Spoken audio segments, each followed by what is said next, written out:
Noong ika-13 ng Oktubre taong 2010, ang huling miner na nakulong sa minahan ng tanso at ginto ng San Jose sa Copiapó, Chile, ay nailigtas pagkaraan ng 69 na araw. Nagsimula noong ika-5 ng Agosto taong 2010, nang gumuho ang mga pader ng 121 taong gulang na minahan at na-trap ang 33 miners. Ang lahat ng mga miners ay nailigtas ng gobyerno ng Chile sa tulong ng international community.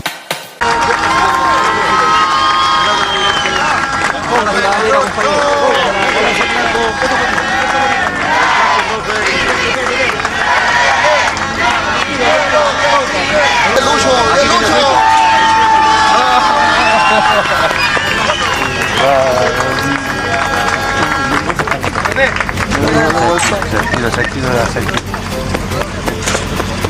Puro